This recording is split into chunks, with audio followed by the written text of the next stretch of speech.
अस्सलाम वालेकुम व्यूअर्स, क्या हाल चाल है आप सबका। उम्मीद है कि आप सब बिल्कुल खैरियत से होंगे। मैं भी अल्हम्दुलिल्लाह बिल्कुल ठीक हूँ। आज मैं आपके साथ शेयर करूँगी लब्बे शीरी बनाने की रेसिपी, जिसके लिए यहाँ पर मैंने कुछ चीज़ें ले ली हैं। तो चलिए अब हम बनाना स्टार्ट करते हैं। इंग्रेडिएंट्स मैं आपको साथ साथ बताती जाऊँगी। तो चलिए अब हम लब्बे शीरी बनाना स्टार्ट करते हैं। यहाँ पर मैंने फ्लेम को ऑन कर लिया और सबसे पहले हम एक पॉट के अंदर थोड़ा सा पानी डालेंगे और उसको बॉयल होने के लिए रख देंगे। इसके अंदर हम सेवइयों को बॉयल करेंगे। जो हम लब्बे शीरी के अंदर यूज़ करेंगे उनको हम इस पानी के अंदर बॉयल करेंगे। तो पानी में हम बॉयल आने देंगे, फिर हम इसके अंदर सेवइयाँ ऐड करेंगे। दूसरी तरफ मैं केटल में भी पानी बॉयल होने के लिए रख दूँगी। इससे हम जेली को प्रिपेयर करेंगे। तो उसके लिए पानी मैं इस केटल में बॉयल कर लूँगी। पानी थोड़ा सा ज़्यादा हो गया था तो इसको हम निकाल लेंगे, क्योंकि इसके अंदर हम सिर्फ 1.5 लीटर पानी को बॉयल कर सकते हैं। तो इसको हम ऑन कर देंगे और बॉयल होने देंगे। अच्छा जी, अब यहाँ पर पानी में बॉयल आने लग गया तो इसके अंदर मैं ये ऐड कर दूँगी। ये कलरफुल जो सेवइयाँ होती हैं ये मैं इसके अंदर ऐड कर दूँगी और इनको हम तकरीबन 2 से 3 मिनट के लिए कुक करेंगे। और उसके बाद हम फ्लेम को ऑफ़ करके इनको थोड़ी देर के लिए कवर करके छोड़ देंगे, तो उससे ये अच्छे से कुक हो जाएंगे। तो अभी हम इनको पकने देंगे 2 मिनट के लिए।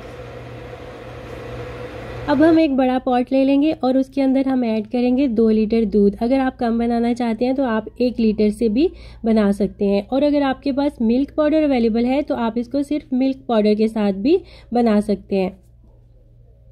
मिल्क पाउडर से बनाने के लिए आप 1 लीटर पानी लेंगे और उसके अंदर 1 कप आप मिल्क पाउडर ऐड करेंगे। उसको अच्छी तरह से मिक्स करेंगे तो आपका मिल्क तैयार हो जाएगा। ज़्यादा क्वांटिटी में बनाने के लिए आप इसी रेशो को डबल कर सकते हैं।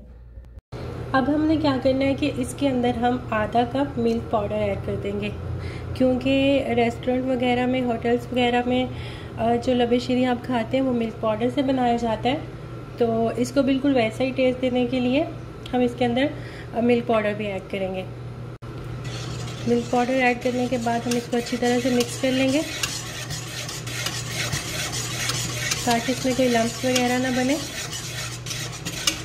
अब हम इस मिल्क के अंदर 5 टेबलस्पून कॉर्नफ्लोर ऐड करेंगे। मैं इसको वनीला फ्लेवर में बना रही हूँ तो मैं इसके अंदर कॉर्नफ्लोर ऐड कर रही हूँ। साथ में मैं वनीला एसेंस इसमें ऐड करूँगी।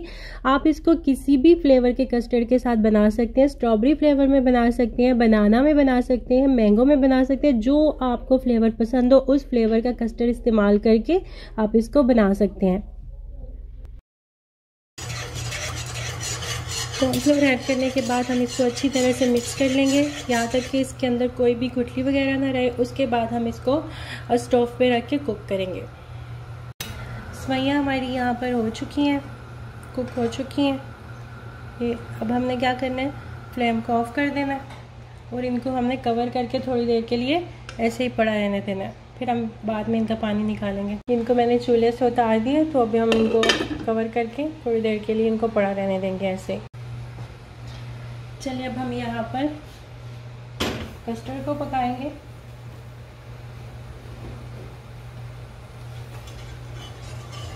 इसको हमने ठीक होने तक पका लेना है। और इसमें हमने एक बात का ख्याल रखना है कि हमने कस्टर्ड को बहुत ज़्यादा थिक नहीं करना और ना ही इसको बहुत ज़्यादा पतला रखना है। अगर बहुत ज़्यादा पतला रखेंगे तो इसके अंदर हम फ्रूट्स वगैरह भी ऐड करेंगे तो ये पानी छोड़ देगा, ये और ज़्यादा पतला हो जाएगा बाद में। और अगर हम इसको ज़्यादा थिक कर लेंगे तो फिर ये जम जाएगा। तो हमने इस चीज़ का ख्याल रखना है कि हमने ना इसको बहुत ज़्यादा थिक करना है और ना ही हमने इसको बहुत ज़्यादा पतला रखना है। अभी जब ये थिक होगा तो इसकी कंसिस्टेंसी मैं आपको चेक करवाऊंगी कि इसको कैसा होना चाहिए। मीडियम टू हाई फ्लेम के ऊपर हमने इसके अंदर लगातार चम्मच चलाते हुए इसको कुक करना है। और यहाँ पर ये देखें, ये थिक होना स्टार्ट हो गया है। अब मैं इसकी कंसिस्टेंसी आपको दिखाती हूँ। ये आप देखें, इस तरह से जब ये चम्मच के ऊपर लगने लगे और ये देखें, ये मैंने इसके ऊपर लाइन लगाई है, ये दोनों लाइनें आपस में मिलेंगी नहीं, तो इसका मतलब है ये बिल्कुल परफेक्ट कंसिस्टेंसी में रेडी हो चुका है। अब मैं इसके अंदर 1 टीस्पून के जितना वनीला एसेंस ऐड कर दूंगी और इसको भी अच्छी तरह से मिक्स कर लेंगे और फिर हम फ्लेम को ऑफ कर लेंगे। कस्टर्ड को हम चूल्हे से उतार लेंगे और इसको अब हम चम्मच चलाते हुए ठंडा करेंगे। कस्टर्ड को अब मैंने कवर करके छोड़ दिया है, उससे ये जमेगा नहीं, उसको हम खुला छोड़ेंगे तो वो जम जाएगा। अब यहाँ पर मैंने 2 पैकेट जेली के ले लिए हैं, एक मैंने स्ट्रॉबेरी फ्लेवर में लिया है और एक ऑरेंज है। आप चाहें तो बनाना भी यूज़ कर सकते हैं, मेरे पास यही फ्लेवर और कलर्स अवेलेबल थे तो मैं इन्हीं के साथ बना रही हूँ।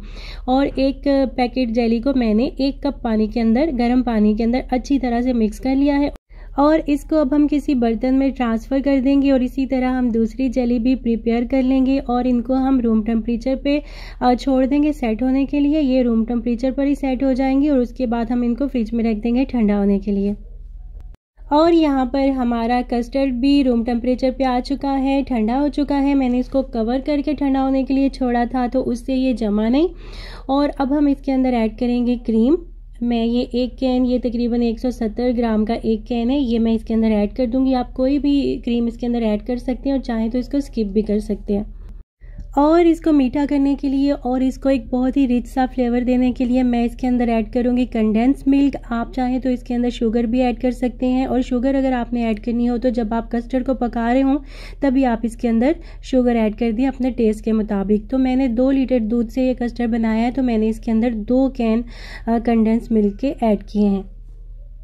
कंडेंस मिल्क डालने के बाद मैंने उसको अच्छी तरह से मिक्स कर लिया। अब मैं इसके अंदर ऐड कर रही हूँ ये कलरफुल सेवइयाँ जो कि हमने बॉईल करके रखी थी, इनका पानी मैंने निकाल दिया है और अब हम इनको भी डाल के अच्छी तरह से मिक्स कर लेंगे।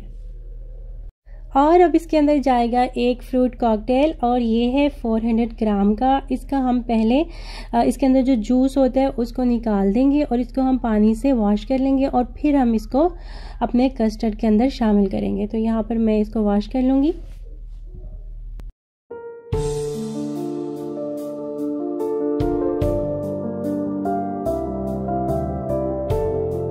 वॉश करने के बाद ये फ्रूट कॉकटेल भी हम इसके अंदर ऐड कर देंगे और इसको भी मिक्स कर लेंगे अच्छी तरह से।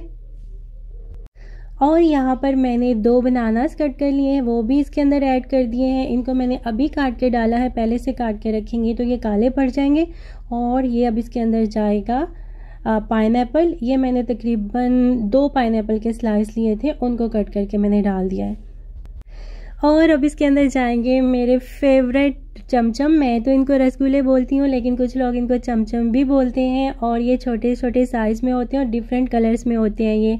तो ये मेरे पास पिंक और येलो थे, थोड़े से मैं ये काट के डालूँगी और बाकी के मैं गार्निश के लिए यूज़ करूँगी।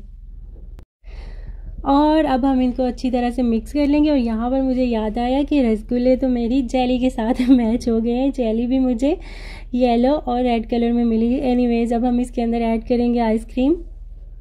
मैं इसके अंदर 1 कप वनीला आइसक्रीम ऐड कर रही हूँ क्योंकि मैंने इसको वनीला फ्लेवर के कस्टर्ड के साथ बनाया है। आप अगर इसको मैंगो या स्ट्रॉबेरी फ्लेवर के कस्टर्ड के साथ बना रहे हैं तो उसी फ्लेवर की आइसक्रीम आप इसके अंदर ऐड कर सकते हैं।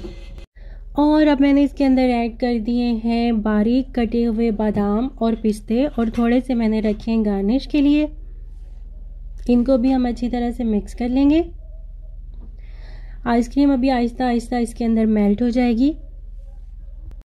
और फिर मैंने कस्टर्ड को 1 घंटे के लिए फ्रिज में रख दिया था। 1 घंटा ठंडा करने के बाद फिर मैंने इसके अंदर जेली को ऐड किया है। ये जेली बहुत अच्छी क्वालिटी की थी, इसको अगर मैं वैसे भी डालती तो इसने पानी नहीं छोड़ना था, मेल्ट नहीं होना था। लेकिन कई बार ऐसा होता है कि जेली जो होती है वो अच्छी क्वालिटी की नहीं होती, उसको आप कस्टर्ड वगैरह के अंदर डालते हो तो वो मेल्ट होना स्टार्ट हो जाती है। तो इसलिए आप हमेशा जेली को जब भी आप किसी डिज़र्ट के अंदर इस्तेमाल करें तो आप इस बात का ख्याल रखें कि वो बहुत अच्छी कंपनी की, अच्छी क्वालिटी की होनी चाहिए।